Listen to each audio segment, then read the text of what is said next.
Assalamualaikum warahmatullahi wabarakatuh. Selamat pagi anak-anak. Hari ini waktunya kita belajar bahasa Indonesia. Sebelum kita mulai belajar, marilah kita berdoa terlebih dahulu. Berdoa mulai. Selesai. Anak-anak, hari ini kita akan belajar mengenai gagasan pokok dan gagasan pendukung.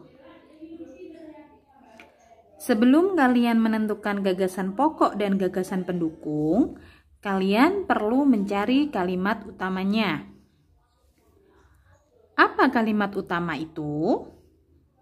Kalimat utama adalah suatu kalimat yang menjadi inti dasar dari sebuah paragraf. Nah, kalimat utama bisa terletak di salah satu dari 3 tempat. Yang pertama, kalimat utama terletak pada kalimat pertama, sehingga paragraf ini disebut sebagai paragraf deduktif. Yang kedua, kalimat utama terletak pada kalimat terakhir suatu paragraf, sehingga paragraf ini disebut sebagai paragraf induktif. Yang ketiga, kalimat utama bisa terletak dalam kalimat pertama dan kalimat terakhir suatu paragraf. Jadi paragraf ini disebut sebagai paragraf campuran. Bagaimana cara menentukan kalimat utama? Cara menentukan kalimat utama yang pertama yaitu dengan membaca paragraf mulai dari kalimat pertama hingga terakhir. Yang kedua, cara menentukan kalimat utama yaitu jika dalam kalimat terakhir ada kata penghubung seperti jadi, maka, dengan demikian, oleh karena itu, oleh sebab itu, maka kalimat utama ada di kalimat terakhir tersebut. Kita contohkan dalam sebuah paragraf ini. Manakah kalimat utamanya? Silahkan kalian lihat kalimat terakhirnya. Dalam kalimat terakhir ini ada kata penghubung jadi. Jadi, Indonesia memiliki berbagai macam kesenian dan kebudayaan.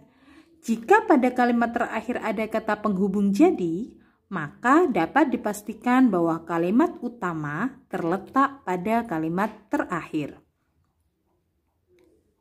Nah, cara menentukan kalimat utama yang ketiga adalah jika di kalimat terakhir tidak ada kata penghubung seperti jadi, maka, dengan demikian, oleh karena itu, oleh sebab itu, artinya kalimat utama ada di kalimat pertama.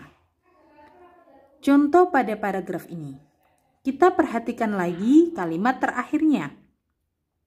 Kalimat terakhirnya berbunyi, pulau-pulau di Indonesia tersebar dari Sabang sampai Merauke. Nah, apakah ada kata penghubung seperti yang Ustazah sebutkan tadi? Tidak ada. Jika tidak ada kata penghubung, maka kalimat utamanya ada di kalimat pertama. Ini yang digarisbawahi Ustazah.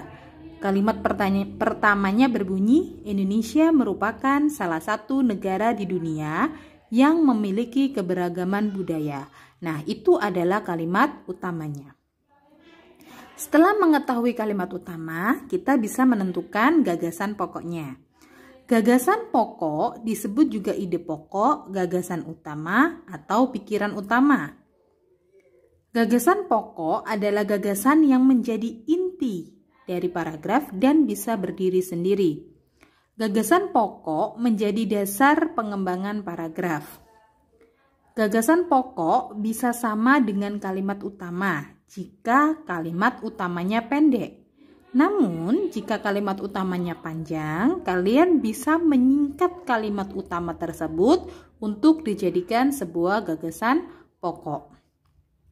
Nah, sekarang kita belajar langkah menentukan gagasan pokok dan gagasan pendukung. Membaca paragraf dengan cermat. Kemudian cari kalimat utamanya. Cermati kalimat utamanya. Jika dapat diringkas, maka ringkas kalimat tersebut. Ringkas kalimat utama tersebut dan jadikan gagasan pokok. Sekarang kita belajar pada sebuah paragraf. Manakah gagasan pokoknya? Ini paragraf yang dicontohkan Ustazah tadi. Kita tahu bahwasannya pada kalimat ini, pada paragraf ini, kalimat utamanya terletak pada kalimat pertama yang digarisbawahi Ustazah. Indonesia merupakan salah satu negara di dunia yang memiliki keberagaman budaya. Nah, kita ringkas kalimat utama tersebut menjadi Indonesia memiliki keberagaman budaya. Jadi, gagasan pokok dari paragraf tersebut adalah Indonesia memiliki keberagaman budaya. Setelah menemukan gagasan pokok dari paragraf tersebut, maka sekarang kita cari gagasan pendukungnya. Kalau kalian sudah tahu kalimat utama dari paragraf ini ada pada kalimat pertama, maka kalimat-kalimat selanjutnya merupakan gagasan pendukung. Nah, jadi kalimat kedua sampai terakhir yang digarisbawahi warna kuning, ini merupakan gagasan pendukung. Jadi isi dari gagasan pendukung ada 3. Yang pertama, negara Indonesia memiliki keberagaman suku, ras, dan budaya. Yang kedua, keberagaman di Indonesia disebabkan karena Indonesia berupa negara kepulauan. Yang ketiga, pulau-pulau di Indonesia tersebar dari Sabang sampai Merauke. Sudah, apakah kalian sudah paham? Silahkan pelajari materi yang ada di buku paket kalian juga. Setelah ini akan ada tugas dari Ustazah. Semoga materi hari ini bisa bermanfaat. Tetap jaga kesehatan. Ustazah akhiri. Wassalamualaikum warahmatullahi wabarakatuh.